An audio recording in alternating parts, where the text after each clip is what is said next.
This is TolkienCraft 2.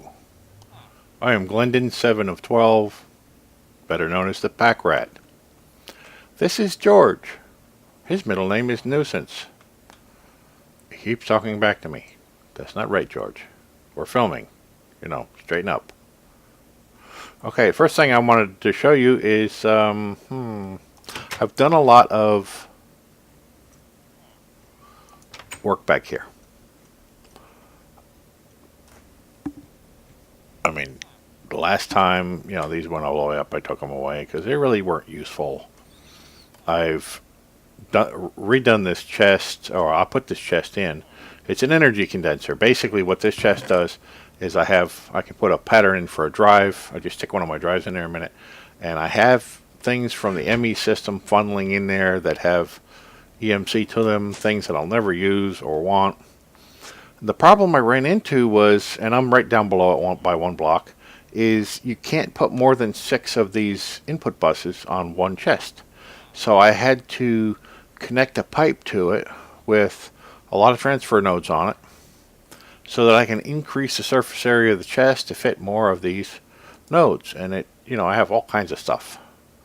So when I'm adventuring and stuffing things into the ME system, they pop right back out again and head into the chest to make me more drives, which is a cool thing. So this is the way the back one looks. I'm going to eventually need to get the big lava generators in here. I don't know if I'm going to reach my limit with these. I may never need more than these. I realized I had forgot one of the mods that I intended to put in, which was Ender IO. And it gives you these vibrant capacitors, which I planned on using.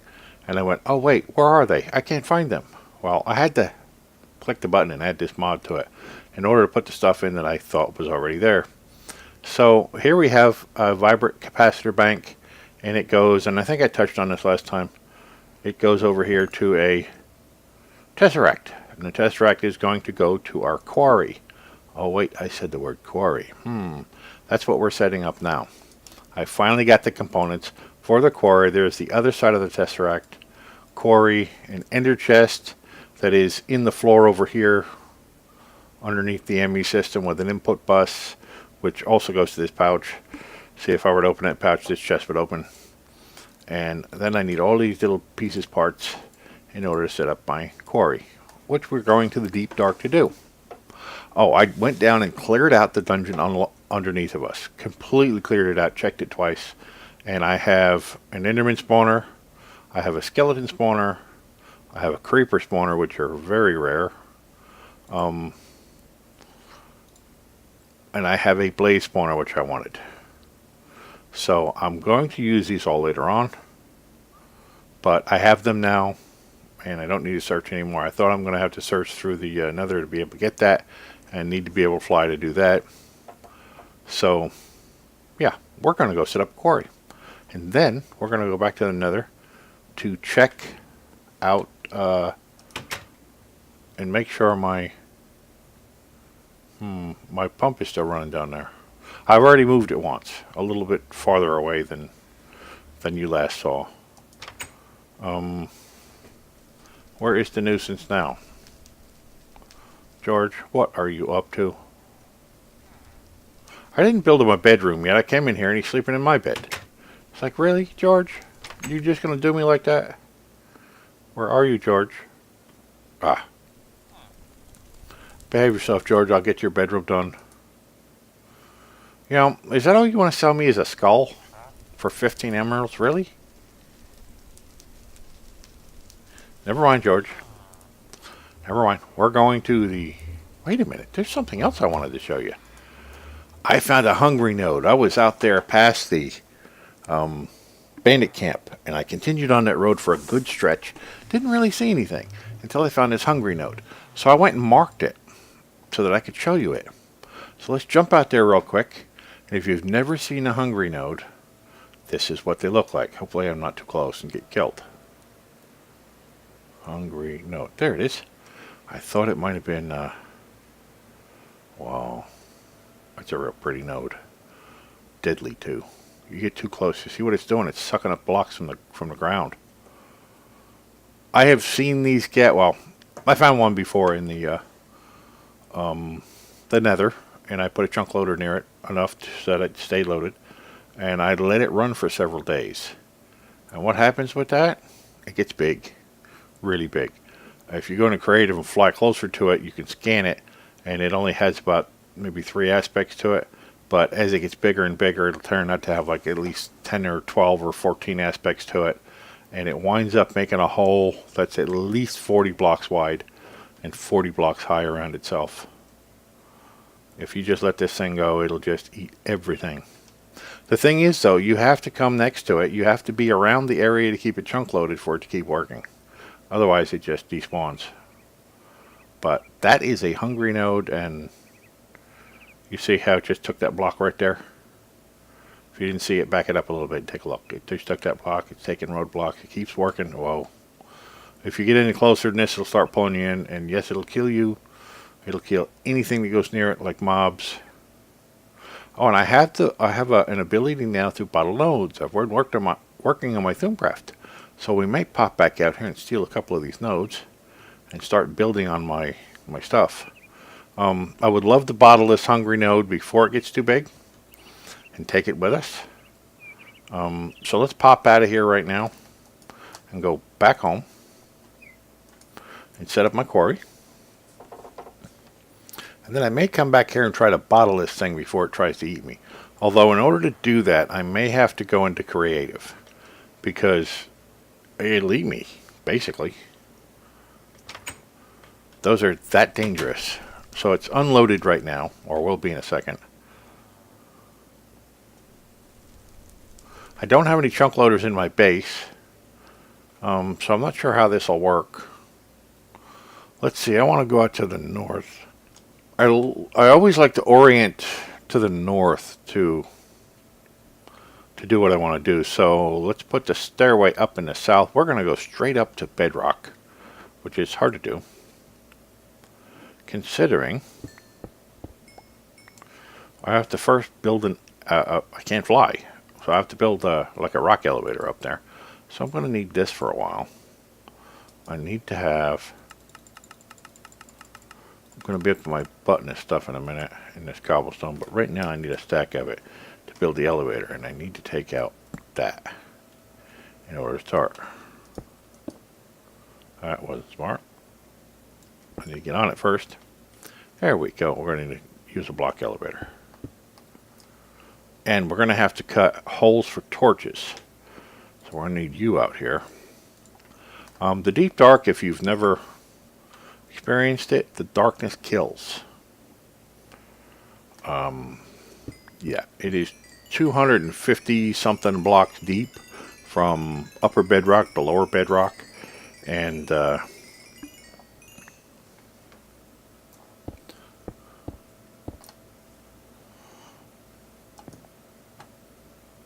this could take a while.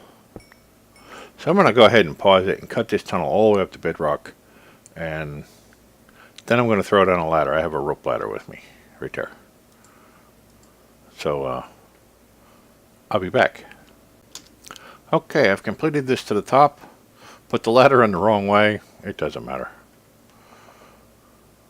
I had to use 3 ladders of 60, a stack of 64 to get this all the way back down to the bottom.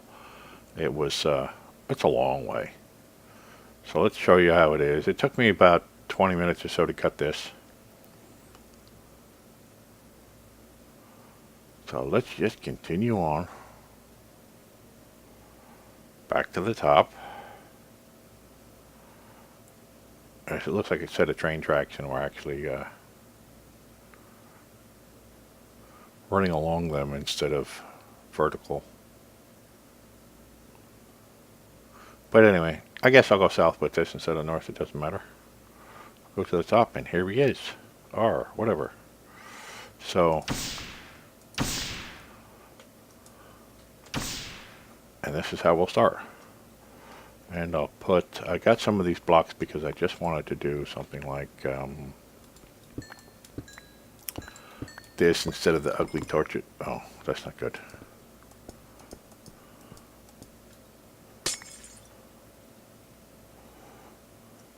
Yeah, I want to do something like that. They're really not all that useful here, but get rid of some of the debris. I need that desperately. Won't really need those. No EMC value on it, huh? I'll have to change that. Anyway, I'm going to put this away because I probably won't need it while I'm up here. But I will need torches. Lots and lots of torches. So I'm just going to do this when I stop falling down the hole. So let's cut it a little bit like here to get started. Now, I want to put down, I'm going to actually do a tunnel way down here.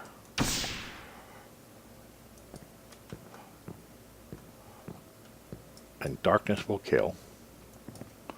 So I have to be careful. Let's start a tunnel. Start it down this side. And then you have to put torches. So this takes a while, you see. Now, I need torches directly out of the center. This is where we're going to put the beginnings of our quarry, and it's going to run right down the center of both. I'm going to go about 600 to 1,000 in this direction, 600 to 1,000 in that direction, and put down another one of these. Then I'll need to turn once I get there and go 600 to 1,000, whatever I've chosen, this direction, and then put another one of these down. And then basically what you do after that, if you've never done a quarry before, is you do that. And it will, when you click on it, and it says unable to detect fence boundaries, these will be the fences. The markers are incomplete at this point, but they won't be when I get them done. And they're going to take a long time to do. The chest then goes to my ME system. This goes to receive only power. Turn it on. Power. Yes. So we now have power to it. Yep, it's charged. I need to put fortune and speed on this thing. And I'll just put one on each side since it's not going anywhere but straight out and to the left. And it should be ready to fly. I'm going to have to use the void ring this time. I've got, I don't need that. I have these. It'll eat those. It'll probably eat that. I'll definitely eat those, but we really don't need those right now, so I'll put it in there anyway. So let's see, turn it on, see what it eats. Good, it's only going to eat the stone. Okay, well, I'm going to go cut this tunnel. I'm going to use a tape measure, and I'm going to put it here. And I know it's going to be one more. Yeah, let's not put it there. Let's put it exactly where it needs to go, right there. Let's not mess up anything. And then when you come over here, you see how it tells me how far I've gone. I'm going to go ahead and cut this out to about 600 or so, and I'll be back. Well, this is going to take absolutely forever. I've only got about 400 out, and I realized, you know, I'm taping with the air conditioner off so you don't hear the sound of it. And by the time I actually get this done, which could be hours from now, and continue to the end of the recording or the episode, I'm going to sweat to death. So it's like 100 degrees outside. So what I'm going to do is I'm going to end this episode early. I'm walking all the way back to the beginning. I'll go ahead and cut this all out and set this all up. And yeah, we're going to have an early episode. And the beginning of the next episode, what I'll do is I'll just remind you we have the quarry set up. And well, you saw the way it's already set up. I just have to cut these tunnels and put those quarry markers on it, and that's about it. And the way the ender quarry works is it goes chunk by chunk like the ender pump down in the nether. and it just turns everything into dirt. It transforms. It doesn't transform it. It replaces it. It takes dirt from somewhere and puts it here, and takes whatever block is there and stuffs it in the chest. So, excuse me. That is my setup, and this is how it's going to be. And I'm going to set my little thingy ring here. My charm of dislocation to add a new, let me see, Quarry. Commit. There we go. Now we can come back to it anytime we want. And if I ever have to move this, I will take it down this tunnel about 1,000 and plunk it down again, and then cut, new tunnels. And it will do everything within this area here to the marker points. And it will turn it all to dirt when it's finished. And it will take a long time because I'm making it huge. I don't think there's much of a limit. I've done 600 by 600 before. I want to try maybe to do 1,000 by 1,000 this time. But it's going to take me a good long time. I might even run out of food. And it could take hours.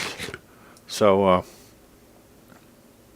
I just want to let you know what I'm planning on doing in some of the next episodes is I want to go and explore the overworld, the overland, the island, the continent we're on, whatever it is. I don't know how big it is, so I don't know what to call it.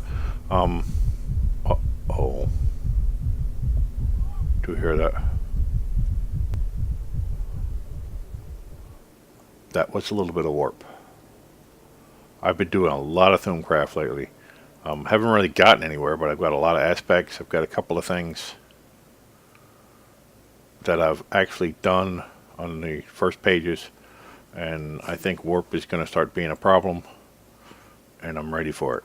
I had to wait till I had the armor, I had to wait till I had the weapons, and I'm ready for warp and what it's going to throw at me. The more I do, the more warp I'm going to get. I think I need to put an EMC value on this so it goes away. Let me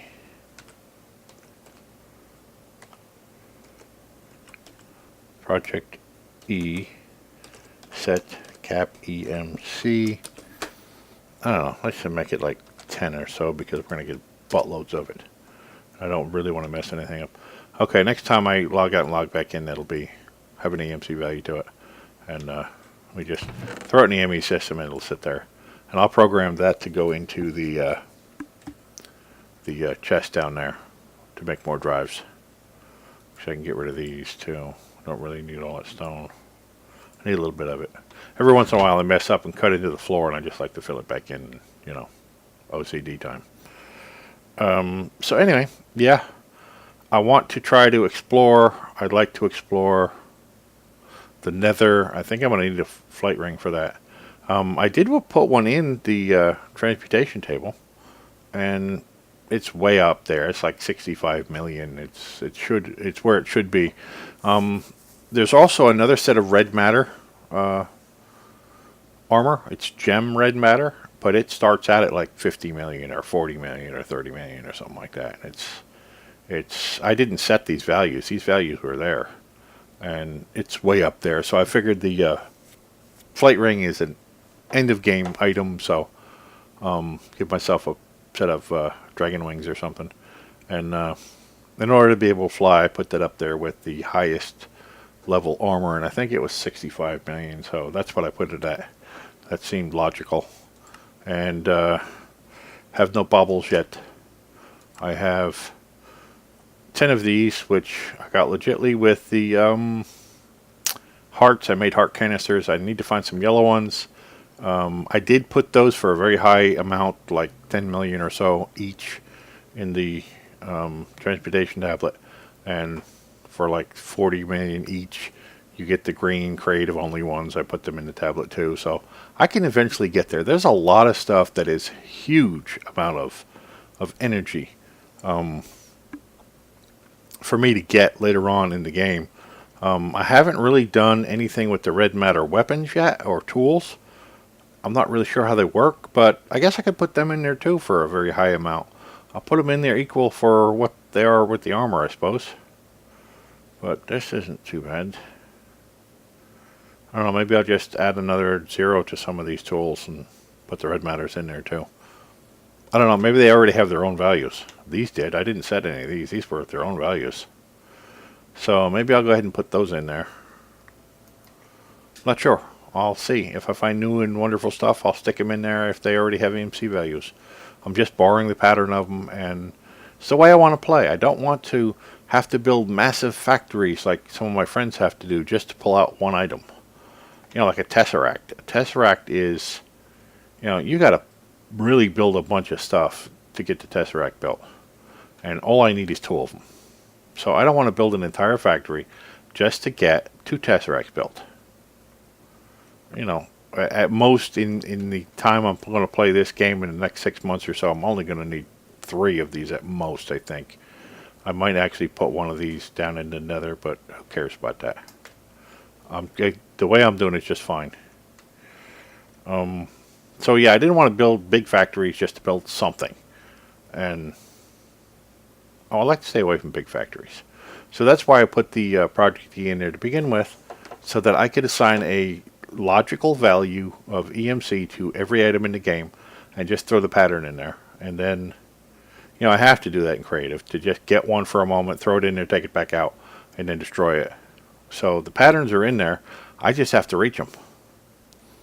And yeah, we'll keep on keeping on. And I'll end it here. Thank you for watching today. Thank you for going on the ride. And give me a like if you like it. Please subscribe to the channel. And I will set something up. I think next episode, I want to go do a whole lot of adventuring in Middle Earth. And what I'll do is I'll head down the road. I'll start at the hungry node. And I'll head on down the road because that's the direction I was going. And I'll pause it. And when I find something interesting, I'll hit unpause. And we'll work it that way and see what happens. Yeah, that might work. And we'll continue on. And if I get attacked by orcs or if I find something really cool, I'll bring you in on it so you can see what's going on. Instead of hours and hours of endless boring road. Of course, I could get a horse. It might make it easier. When I'm able to fly, it might be better. Perhaps I could hatch a dragon egg and use that to fly. That might be worth it. Alright, let's try a dragon egg next time. Let's hatch ourselves a dragon and fly, although chunk loading might be a problem. That's alright, we can always land. Let's do a dragon next time. I'll have that set up. Alright, catch you next episode.